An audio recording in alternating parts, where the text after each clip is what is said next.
Shalom para todos, sean bienvenidos todos ustedes a este su canal de regreso a las sendas antiguas. Hoy vamos a continuar cubriendo los temas de las enseñanzas de Pablo y estamos obviamente refutando las enseñanzas de Pablo porque nos hemos dado cuenta a través de los estudios, a través de investigaciones, de que toda la teología paulina tiene un contexto o un fundamento pagano de religiones de misterio y de una corriente de un tipo de gnosticismo. Así que estamos tratando de exponer, descubrir, desenmascarar muchas de las enseñanzas de lo que él dijo, que no tienen ningún fundamento, que van en contra de la Biblia hebrea, y eso es lo que nos proponemos hacer. Hoy vamos a mirar el capítulo 8 al capítulo 12 de Segunda de Corintios. Comenzamos con el versículo 15 en Segunda de Corintios, hablando Pablo de la ofrenda para los santos. Pablo está tomando del evento en el desierto, cuando los israelitas fueron comandados a recoger el maná para su consumo diario. Unos recogieron más, otros recogieron menos. Pablo cita este versículo con base en que, hablando de la ofrenda para los santos, como él la llama, de los que tienen más para repartir entre los que tienen menos. Y obviamente que esta cita en capítulo 8 de 2 Corintios nos lleva a Éxodo capítulo 16, versículo 18, donde dice: tanto el que recogió mucho como el que recogió poco, algunos recogieron mucho maná y otros recogieron poco. Pero cuando llegaron a casa midieron con un gomer, o sea, con una medida individual, y cada uno lo que había recogido, y encontraron que el que había recogido mucho no había excedido la medida de un gomer por cada persona que estaba en su tienda, y el que había recogido poco no encontró menos de un gomer para cada persona. Este fue un gran milagro con el maná. Pero ya que estamos hablando del maná, vale la pena resaltar que el maná fue uno de los milagros más grandes que se han recogido en la escritura. ¿Por qué? Porque el maná no fue un milagro que duró un instante ni un día, sino fue un milagro que duró 40 años. Tremendo milagro. Y vale recalcar que a propósito con el tema del maná en el desierto, Dios le dijo a los israelitas que en el séptimo día, en esa época los días estaban numerados, en el séptimo día no salieran a recoger maná porque no iba a haber nada para recoger. ¿Por qué el Eterno habría mandado esto? Precisamente porque Él les quería enseñar a los israelitas de que en el séptimo día no se puede hacer ninguna labor, ni siquiera salir a recoger maná.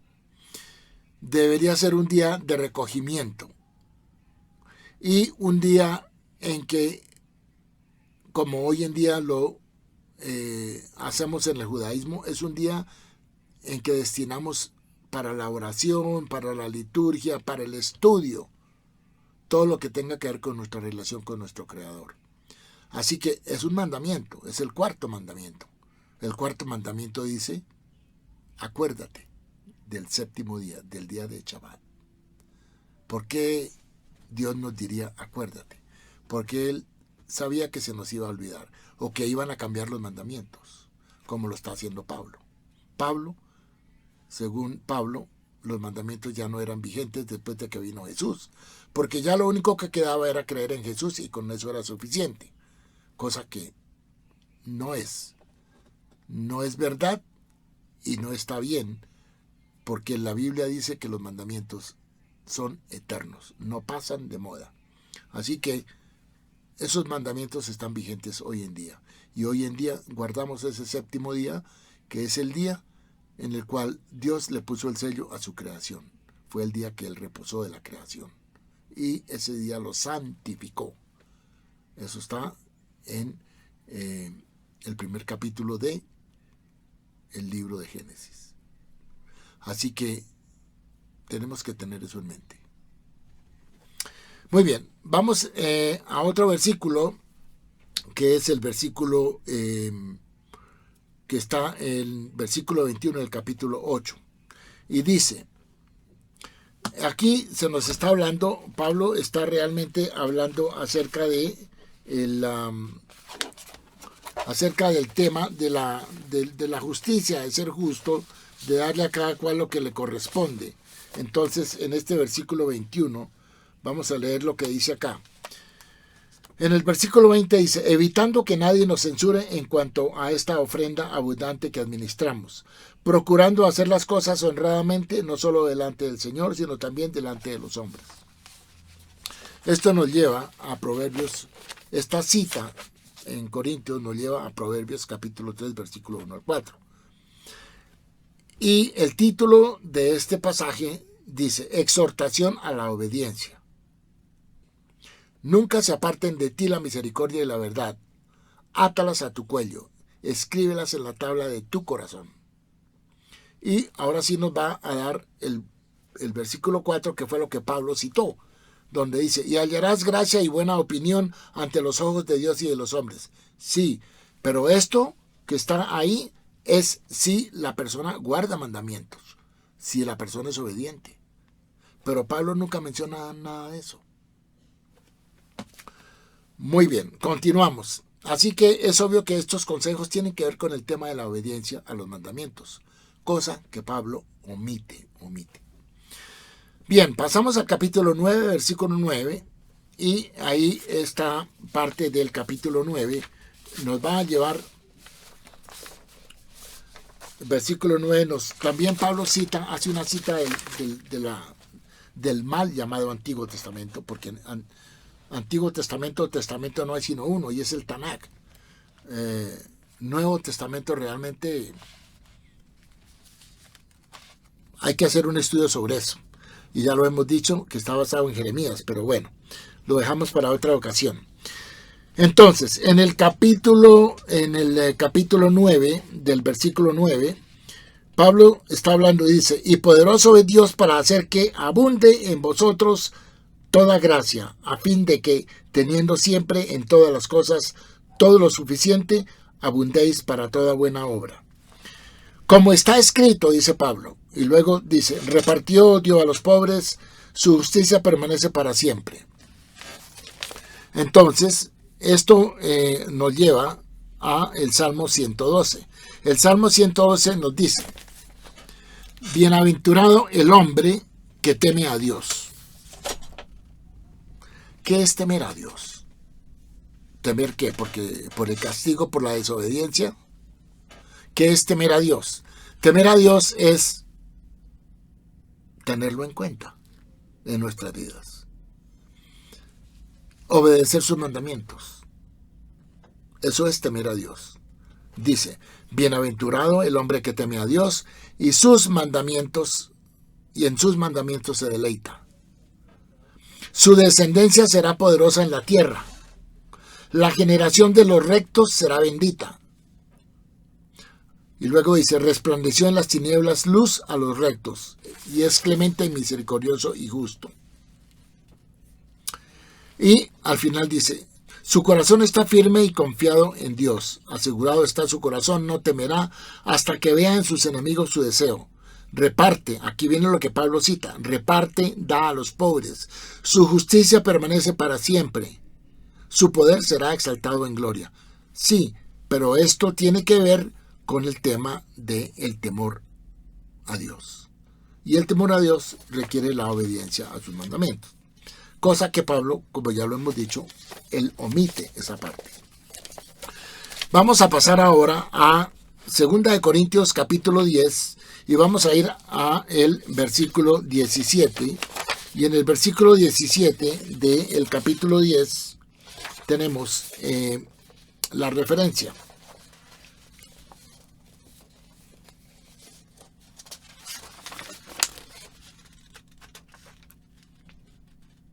Dice, mas el que se gloría, gloríese en el Señor.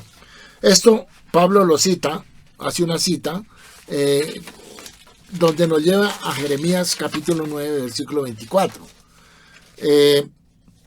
Pablo está diciendo acá, leyendo un versículo anterior en 2 Corintios, capítulo 10, dice, 16, dice, y que anunciaremos el evangelio en los lugares más allá de vosotros, sin entrar en la obra de otro, para gloriarnos en lo que ya estaba preparado. Mas el que se gloría, gloríese en el Señor. Esto nos lleva a Jeremías capítulo 9, versículo 24, donde se nos dice, el conocimiento de Dios es la gloria del hombre. El conocimiento de Dios, esa es la gloria del hombre. ¿Cómo nosotros conocemos a nuestro Creador? Pues tenemos que mirar qué fue lo que Él nos dejó escrito, cuáles fueron las instrucciones. Entonces nos dice en Jeremías 9:24, leyendo desde el 23, dice, así dijo Dios, no se alabe el sabio en su sabiduría, ni en su valentía se alabe el valiente, ni el rico se alabe en sus riquezas. Mas alábese en esto el que se hubiere de alabar en entenderme y conocerme, que yo soy Dios, que hago misericordia, juicio y justicia en la tierra, porque estas cosas quiero, dice Dios. Luego la persona que se quiere alabar, alábese por conocer a Dios, no se alabe por nada más. Pero ya le digo, conocer a Dios, para yo conocer a Dios, tengo que ver qué fue lo que Él me dejó escrito. Y para eso pues tengo que ir a estudiar. Muy bien, vamos ahora a enfocarnos en el capítulo 11 de 2 Corintios. Y aquí vamos a estar un rato. Y en el capítulo 11 tenemos en el versículo 11:3 algo que Pablo tiene que aducir acerca de la serpiente, donde dice, pero temo que como la serpiente con su astucia engañó a Eva, vuestros sentidos serán de alguna manera extraviados de la sincera fidelidad de Cristo. Eso dice Pablo en 2 Corintios 11:3. Pero hay que hacer una anotación acá. Sí, la serpiente engañó a la mujer, pero la mujer estaba advertida. Quiere decir que siempre Dios nos advierte antes de. Si yo cometo un error o una falta, yo ya estaba advertido. Eso ya está en los mandamientos. Entonces la mujer desobedeció porque ya el mandamiento se le había dado. ¿Sí? Luego dice, pero la serpiente era astuta más que todos los animales del campo que Dios había hecho, la cual dijo a la mujer, con que Dios os ha dicho, no comáis de todo árbol del huerto. Y la mujer respondió, del fruto de los árboles del huerto podemos comer, pero del fruto del árbol que está en medio del huerto, dijo Dios, no comeréis de él ni le tocaréis para que no muráis. Entonces obviamente la serpiente le mintió a la mujer y le dijo, no moriréis. Pero la mujer fue seducida por el fruto y comió, y tomó el fruto y comió. Así que la mujer ya estaba advertida de que no comiera del fruto. Luego fue una desobediencia. Y esto nos lleva a todos a lo mismo. Todos tenemos ya una advertencia. Todos tenemos ya claros los mandamientos. Y si no los tenemos claros, pues hay que ir a buscarlos. No hay nada que el ser humano pueda hacer o dejar de hacer que ya no esté estipulado en la Biblia hebrea, en los mandamientos que Dios nos dejó. Bueno, muy bien. Vamos a ir ahora a 2 Corintios, capítulo 11, versículo 24. Aquí vamos a entrar un poco más a fondo en estos temas. 2 Corintios 11, 24, se nos dice,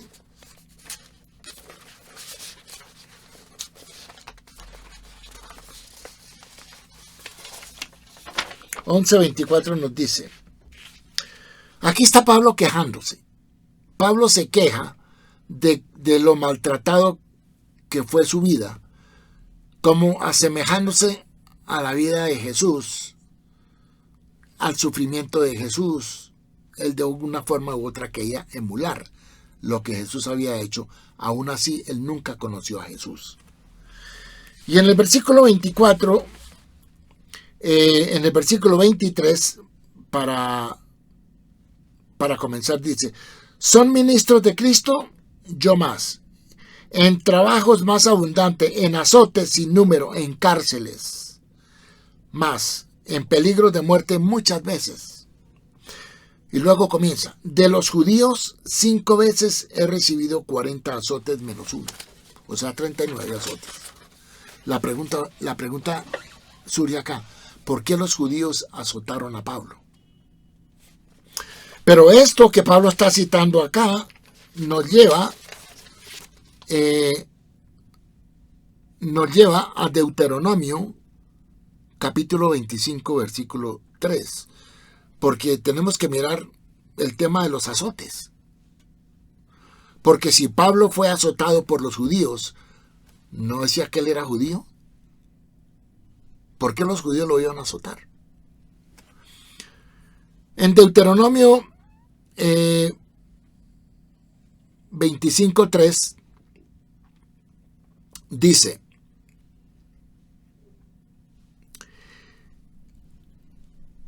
y si el delincuente mereciere ser azotado, bueno, entonces Pablo tuvo que haber sido juzgado como un delincuente, porque si fue azotado, tuvo que haber sido juzgado para que fuera azotado. Dice, y si el delincuente mereciere ser azotado, entonces el juez le hará echar en tierra y le hará azotar en su presencia. Según su delito será el número de azotes. Se podrá dar 40 azotes, no más, o sea, 40 azotes era el máximo. No sea que si lo hirieren con muchos azotes más que estos, se sienta tu hermano envilecido delante de tus ojos. O sea, para que no se sintiera humillado. Pues a él le dieron 39 azotes, lo encontraron culpable de algo. Entonces, tenemos que tener en cuenta otra cosa. Si él decía que era ciudadano romano, no pudo haber sido azotado, sino que hubiese sido juzgado por autoridades romanas y no judías. Entonces, ese es otro punto de vista que tenemos que lidiar con él. Porque Pablo nunca en ninguna de sus cartas dice que él era ciudadano romano. ¿Quién lo dice? Lo dice Lucas en el libro de los Hechos. Porque Lucas presenta a un Pablo un poco diferente del Pablo que conocemos en los escritos que él dejó. Muy bien, y en el versículo 11:25 dice, 3 veces he sido azotado con varas. El ser azotado con varas era un castigo romano. Eso lo encontramos en el libro de Hechos capítulo 16 versículos 21 y 22. Entonces, pero si Pablo dice que él era ciudadano romano, no pudo haber sido azotado con varas. Y aquí, cuando nosotros leemos en Hechos capítulo 16, versículos 37 y 38, vemos que a Pablo lo cogen y lo encarcelan y después lo liberan, le dan unos azotes, lo encarcelan, luego, según relata el libro de Hechos, que un milagro lo sacó de la cárcel y que después de que él salió de la cárcel, él se quejó de que después de que lo que le habían hecho, ¿por qué le hicieron lo que le hicieron si él era romano? La pregunta es la siguiente, ¿por qué él se quejó después de que lo azotaron y no antes? Esto nos lleva a comenzar a pensar que el libro de los Hechos tiene historias que no tienen un fundamento sólido. Vamos a ver ahorita otra parte del libro de los Hechos. El libro de los Hechos fue escrito por Lucas, que era un confidente de Pablo. Lucas no era judío. Pablo no era judío. Y Lucas quiso hacer ver a Pablo muy bien. Y quiso hacer ver a los judíos muy mal. Esa es la intencionalidad que uno encuentra en el libro de los Hechos. Entonces, Pablo tampoco menciona en ninguna parte de sus cartas de que él era ciudadano romano. Eso lo menciona en Lucas. Entonces, aquí tenemos que hay dos versiones. En todos sus escritos, Pablo nunca dice que él era ciudadano romano, pero en el libro de Hechos, en varias partes, se menciona de que él era un ciudadano romano. Así que, bueno, es posible que Pablo haya adquirido su ciudadanía romana poco antes de viajar a Jerusalén. Acuérdense que él estuvo en Jerusalén en el año 49, en el concilio de Jerusalén, y después fue llamado a Jerusalén. Después lo tenemos en el capítulo 21, versículo 21 del libro de los Hechos, donde él tenía que ir a responder ante los líderes de la comunidad apostólica de Jerusalén, que eran los seguidores de Jesús, los legítimos seguidores de Jesús, los que él había escogido y los que él había dejado, los apóstoles. A la cabeza de esa comunidad estaba Santiago, y estaba Pedro, y estaba Juan. Pablo iba por otro lado. Pablo nunca fue parte de los apóstoles de Jesús, porque Jesús nunca lo conoció. Pablo él se ofreció y se unió él mismo, quiso unirse, nunca se pudo unir, porque siempre hubo divergencias y contrariedades entre lo que Pablo predicaba y la predicación de los apóstoles seguidores de Jesús. Entonces, en este caso, a Pablo lo llamaron y le dijeron: mire, usted tiene que venir porque están diciendo que usted está enseñando en contra de la ley de Moisés y que está enseñando en la diáspora a que no se circunciden, ni a que guarden mandamientos, ni a que estudien Torah. Obviamente eso iba en contra de lo que enseñaban los apóstoles de Jesús. Iba en contra de lo que enseñó Jesús, porque Jesús, según los evangelios, nos dijo que había que guardar mandamiento. Él mismo lo dijo cuando el joven rico le preguntó: maestro, ¿qué tengo que hacer para ser salvo? Y él dijo: guarde los mandamientos. ¿Cuáles mandamientos? No hurtar, amar a padre y madre, etcétera, etcétera. Los 10 mandamientos. Bueno, entonces aquí hay algo que Jesús dijo que Pablo está diciendo lo contrario. Bien, entonces, es posible que Pablo haya adquirido su ciudadanía romana poco antes de viajar a Jerusalén.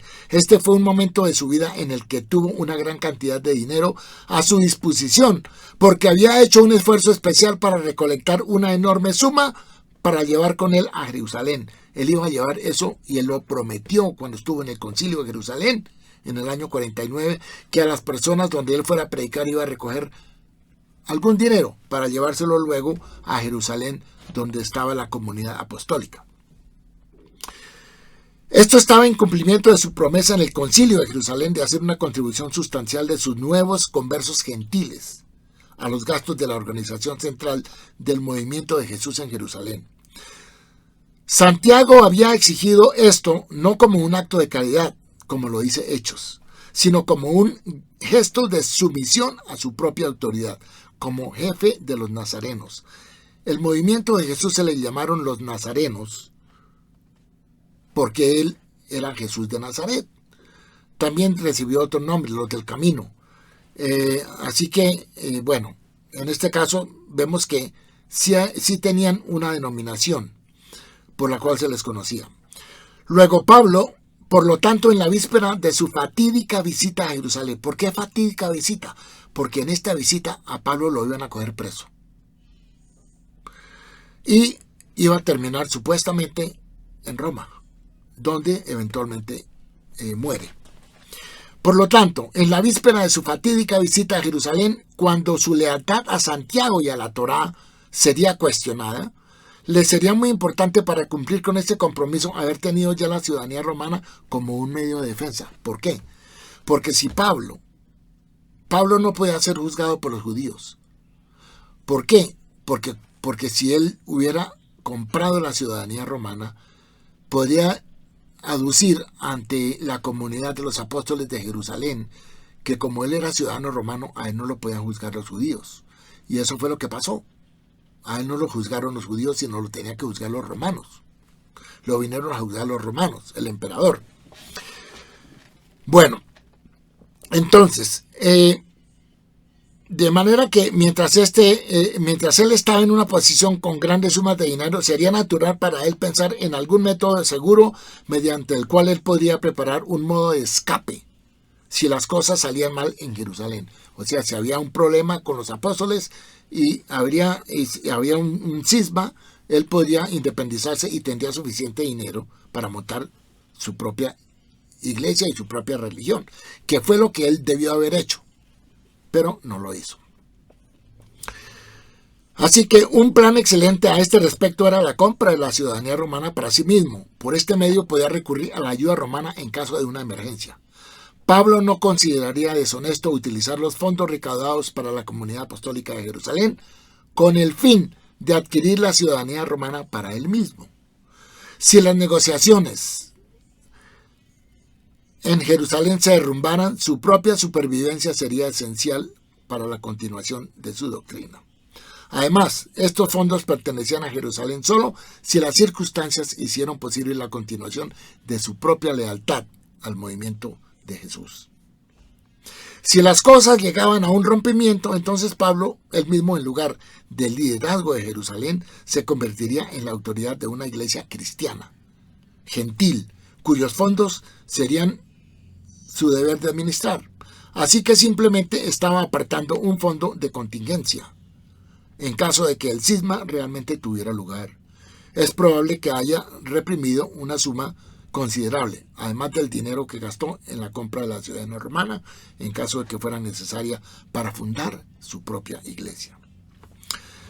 Bueno, alguna corroboración de esto se encuentra en un detalle que el autor de Hechos pasó por alto. Cometió un error ahí y se le pasó.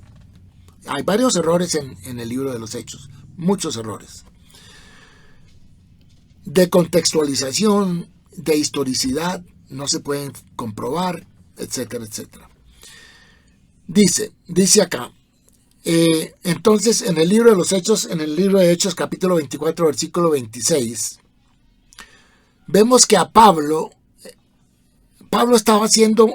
iba a ser juzgado por Félix, que era el procurador. Como él era romano, el caso le llegó a Félix, que era un procurador, el gobernador romano. Pero este gobernador romano sabía que Pablo tenía dinero. Entonces el gobernador romano lo llamaba y escuchaba a Pablo y lo devolvía y le decía que lo volvería a escuchar otra vez.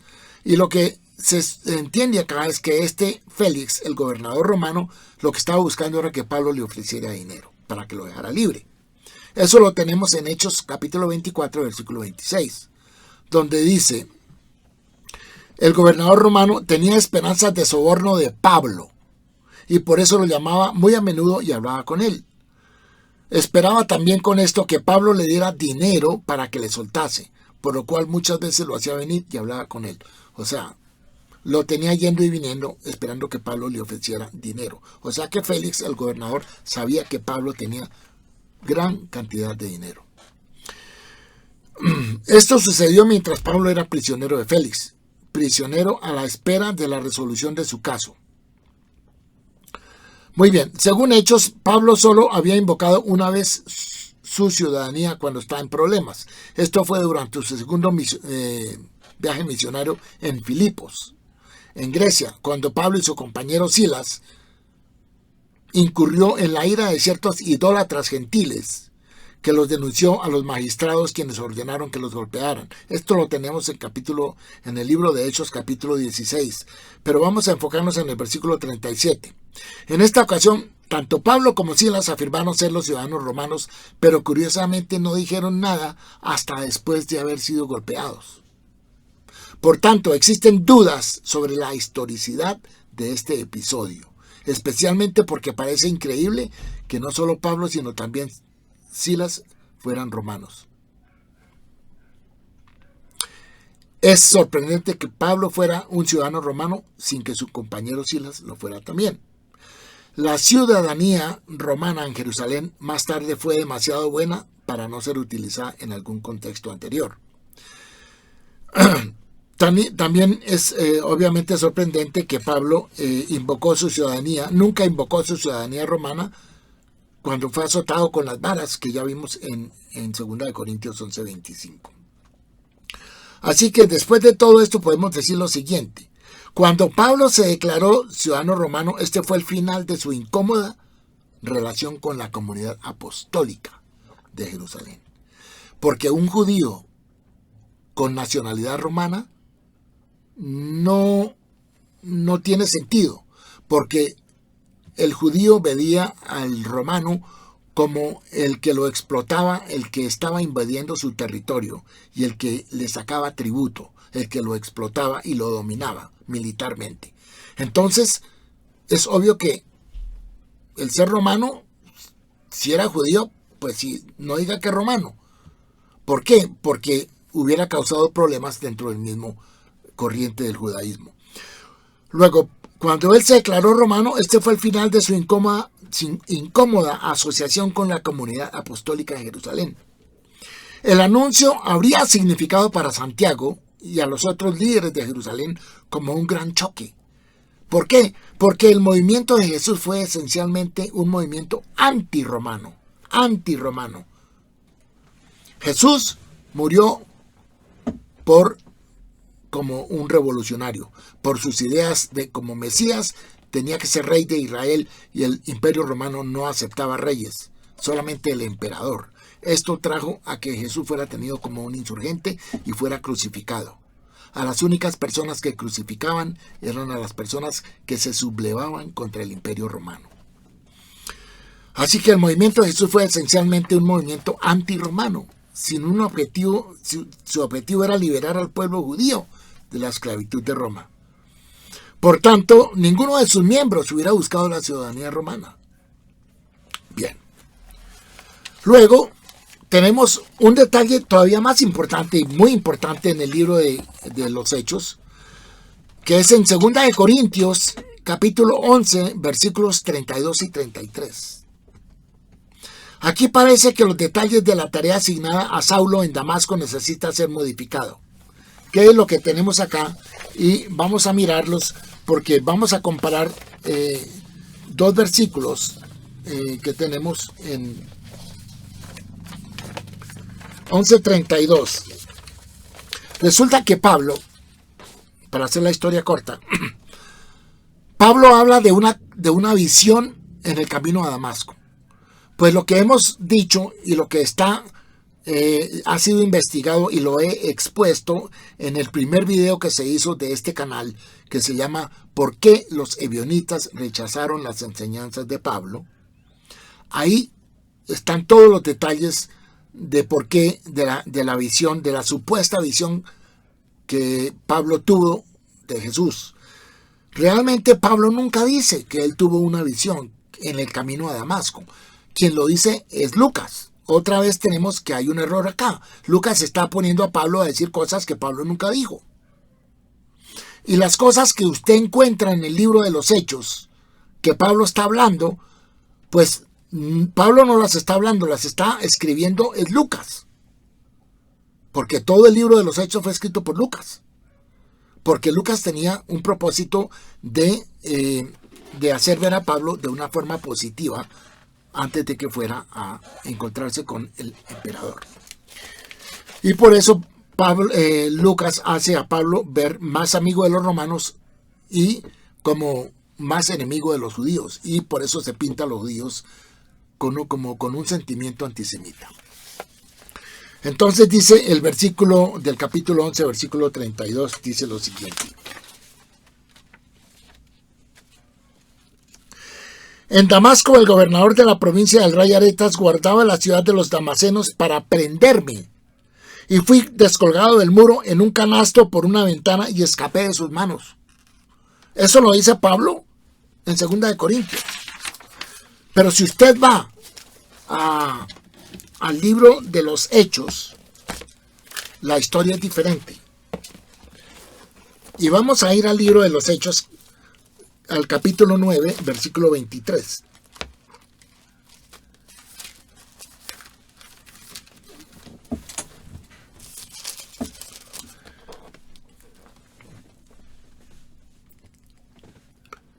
Dice Pablo, dice Lucas, y se están refiriendo al mismo exacto evento. Dice Lucas, pasados muchos días los judíos resolvieron en consejo matarle, refiriéndose a Saulo. Se llamaba Saulo. Pero sus acechanzas llegaron a conocimiento de Saulo y ellos guardaban las puertas de día y de noche para matarle. Entonces los discípulos, tomándole de noche, le bajaron por el muro, descolgándole en una canasta. Entonces, ¿quién estaba persiguiendo a Saulo? ¿Quién estaba presente? Aretas, que era el jefe de la policía de Damasco. Damasco era una ciudad de Nabatea, de una provincia independiente, no estaba bajo el control de los romanos. Entonces aquí tenemos que hay una distorsión del mismo evento. ¿Y a quién le creemos? ¿A Lucas o le creemos a Pablo? ¿O creemos lo que está en Hechos o creemos lo que está en 2 Corintios capítulo 11, versículos 32 y 33? Entonces, yo me inclinaría por aceptar la versión de Pablo, porque Pablo, como él lo dice, y vamos a ver por qué lo estaban persiguiendo, porque Pablo en esta parte, en versículo 11:32, dice: el gobernador de la provincia del rey Aretas guardaba la ciudad de los damasenos para prenderme, o sea, lo tenían vigilado y querían arrestarlo.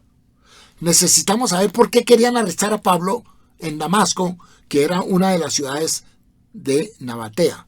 Nabatea era una provincia independiente de Roma. Allá se estaban escondiendo supuestamente unos discípulos del movimiento de Jesús que eran perseguidos por los saduceos, o sea, por el sumo sacerdote saduceo, porque los tenían como revolucionarios. Y como el sumo sacerdote saduceo estaba velando por los intereses del Imperio Romano en Jerusalén, entonces vemos que Pablo escoge a Pablo, y aquí vamos a ver que Pablo no puede ser fariseo, porque se fue a trabajar para los saduceos. Y los fariseos y los saduceos no tenían muy buenas relaciones. Entonces, escogen a Pablo, que era más o menos un policía, digamos, y lo escoge para que vaya a Damasco a traer a los seguidores de Jesús que estaban escondiéndose en Damasco. Pero vamos a ver que el sumo sacerdote saduceo no tenía ninguna autoridad en Damasco, porque Damasco era una ciudad independiente, fuera del territorio donde el sumo sacerdote de Jerusalén no tenía control, ni el Imperio Romano tenía control. Era una provincia independiente. Entonces, vamos a hacer una lectura corta como para tratar de explicar esto. Parece entonces que los detalles de la tarea asignada a Saulo en Damasco necesitan ser modificados. No puede ser que tuviera cartas del alto sacerdote que le autoriza a arrestar indiscriminadamente a miembros del movimiento de Jesús en Damasco.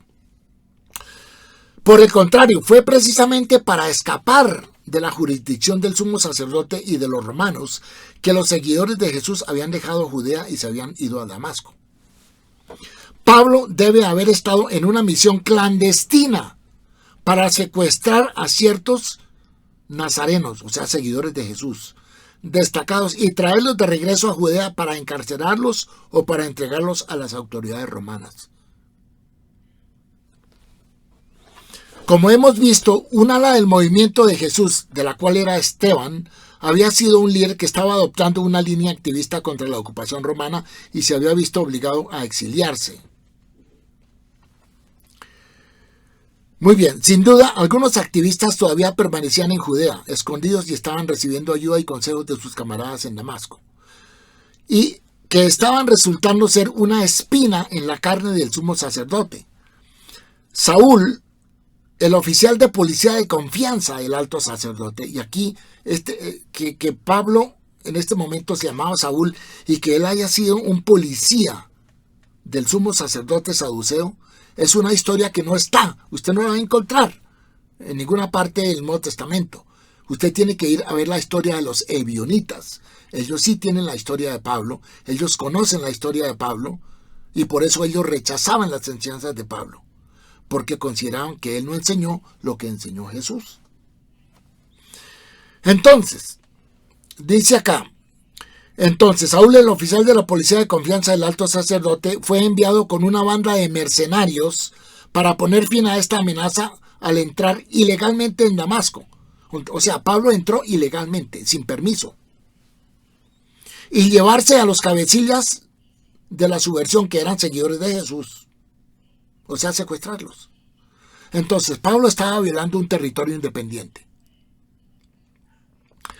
Y aquí hay que resaltar que lo que tenemos es la versión de Pablo cuando dice: cuando yo estaba en Damasco, el comisionado del rey Aretas mantuvo la ciudad bajo observación para arrestarme, y me bajaron en una canasta a través de una ventana en la pared, y así escapé de sus garras. Esto es lo que dice Pablo, pero en Hechos dice: pasados muchos días los judíos resolvieron en consejo matarle. Eso es mentira.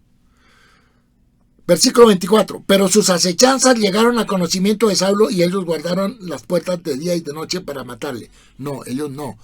¿Fue quién? Fue el gobernador, el policía del gobernante Aretas, que estaba vigilando a Pablo y lo quería arrestar porque Pablo era un infiltrado, se infiltró sin autorización en territorio nabateo, y ellos pensaron que él iba simplemente a averiguar información para llevársela a los romanos, para que luego vinieran los romanos y poseyeran el territorio de Nabatea, que en este momento era independiente. Entonces dice aquí en Lucas, dice: entonces los discípulos tomándole de noche le bajaron por el muro, descolgándole en una canasta. Pablo dice que no fueron ellos. Pablo lo que está diciendo que aquí Lucas dice que los judíos perseguían a Saulo. Mentira. Según Pablo dice que lo perseguían a él era, ¿quién era? Era el gobernador de Aretas, ¿sí? El policía que estaba encargado de la seguridad. Bueno, así que estamos viendo que la versión de Pablo es, por supuesto, mucho más cercana a los hechos reales. Pablo escribía sus cartas desde aproximadamente el año 53 de esta era común hasta el año 60. Mientras que el libro de los Hechos fue escrito 30 años después, de pronto 40 años después. Y Pablo nos dice que la razón por la cual él tuvo que escapar en secreto, lejos de Damasco, fue que el jefe de policía del rey Aretas buscaba arrestarlo. En Hechos, sin embargo, se dice que la vida de Pablo fue amenazada por los residentes judíos de Damasco, quienes objetaron a la defensa de Pablo del mesianismo de Jesús. Este es un contraste instructivo. Es un ejemplo perfecto de cómo el cambio encontrado a lo largo de los evangelios y el libro de los Hechos, desde un relato político hasta uno religioso de los acontecimientos, resulta en la difamación de los judíos como los villanos de la historia. Los malos del paseo son los judíos. Si era el comisionado del rey Aretas quien buscaba arrestar a Pablo y no a los judíos, Pablo debe haber sido considerado culpable de algún delito político. Algunos estudiosos han intentado argumentar que el comisionado estaba actuando en nombre de los judíos, pero no había ninguna razón para que el jefe de la policía nabatea se ocupara de las disputas religiosas entre judíos residentes en Damasco. No tiene sentido. Muy bien. Por último, vamos a tomar del mismo, del capítulo 12 de 2 de Corintios, una parte que está en el capítulo 12, versículos 2 y 3. Y obviamente que leyendo esta parte de Corintios, nos deja mucho que pensar. El capítulo 12 nos dice el aguijón de la carne. Versículos 2 y 3 dice: conozco a un hombre en Cristo que hace 14 años, si en el cuerpo, no lo sé. Si fuera del cuerpo, no lo sé. Dios lo sabe. Fue arrebatado hasta el tercer cielo. Y conozco al tal hombre, si en el cuerpo o fuera del cuerpo, no lo sé. Dios lo sabe. Que fue arrebatado al paraíso, donde oyó palabras inefables, que no le es dado al hombre expresar. De tal hombre me gloriaré, pero de mí mismo en nada me gloriaré, sino en mis debilidades. Esto es una confirmación adicional de Pablo y de su propia singularidad. O sea, los escritos de él permean todo este tipo de misterio, de las religiones de misterio, de las cosas que no pueden explicarse, para que la persona quede con la duda en la cabeza. Por lo tanto, afirma que tiene una experiencia mística, aparte de su revelación en Damasco. En Damasco él dijo que Jesús se le apareció. Muy raro que Jesús se le haya aparecido a un personaje que nunca conoció. ¿por qué no escogió a uno de sus apóstoles para que fuera a predicar a los gentiles? Bueno, por lo tanto, dice, tuvo una experiencia mística aparte de su revelación de Damasco, que había sido arrebatado al tercer cielo y que fue arrebatado al paraíso y escuchó palabras tan secretas que los labios humanos no pueden repetirlas. Eso está en 2 Corintios capítulo 12, versículos 2 y 3. Aún más importante para una comprensión del punto de vista de Pablo sobre su propio estado es su afirmación de tener marcas o estigmas en su cuerpo, mostrando la profundidad de su autoidentificación con los sufrimientos de Jesús. Él quiso siempre emular a Jesús de alguna u otra forma. De emular a Jesús con los sufrimientos de Jesús en la cruz, según Gálatas 6:17. Este fenómeno se hizo común entre los cristianos extáticos en la Edad Media, comenzando por San Francisco, y ha sido muy estudiado por psicólogos. En la iglesia primitiva, sin embargo, solo Pablo es conocido por haber experimentado tal manifestación física. Existen paralelos notables, sin embargo, en otras formas de religiones de misterio. Los devotos de Atis, de donde provenía Pablo, que él era ciudadano de Tarso. Tarso era una ciudad, hoy en día territorio de Turquía. Era una ciudad donde se practicaba el paganismo, habían ídolos. Entonces, Pablo está recogiendo de las religiones de misterio, de pronto, según los devotos de Atis, por ejemplo, en el apogeo de su éxtasis se castraron a sí mismos, con el fin de experimentar el mismo sufrimiento que su Dios, y así hunden su individualidad en la de Él y se vuelven en Él. Por eso Pablo habla de estar en Cristo. Así los estigmas de Pablo, ya sean autoinfligidos o psicosomáticamente producidos, le hizo a sus propios ojos y a los de sus seguidores experimentar una encarnación suprema del poder del Dios misterio. El Dios misterio, en este caso Jesucristo. Aquí debemos notar el paralelismo entre Pablo y otros mistagogos del periodo, quienes también buscaron fundar una nueva religión, basada en su propia encarnación de un poder divino. Simón Magus es un buen ejemplo. En Hechos se le menciona por haber iniciado un movimiento entre los samaritanos afirmando ser poder de Dios. Era un mago. Y vemos que este mago quería comprar, cuando llegó Pedro a Samaria a unirse con Felipe, este mago notó que ellos hacían milagros y quiso comprarle los milagros. Entonces, hay unos documentos antipaulinos que hacen referencia a Pablo con el nombre en clave de Simón el Mago.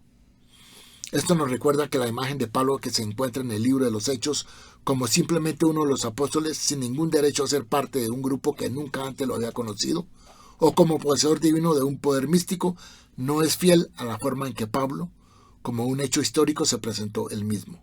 Sin embargo, no debemos olvidar el aspecto que diferenciaba a Pablo de todos los otros mitagogos de la época, y se aseguró de que su religión, a diferencia de otros, no fuera olvidada. ¿Cómo se aseguró Pablo de que su enseñanza no fuera olvidada? Trayendo al judaísmo consigo, uniendo el judaísmo, el mal interpretado judaísmo con sus enseñanzas equivocadas. Y por eso de ahí salió lo que hoy en día se conoce como el catolicismo, que más tarde vino a ser el cristianismo. Bueno, pues no hay más por hoy. Espero que esto les haya dado algún indicio o alguna aclaración de cómo Pablo operaba y cómo encontramos de problemas en sus escritos. Les agradezco mucho por su atención y quedo atento a sus comentarios, que pueden escribirlos a la dirección que aparece aquí en el final. Muchas gracias.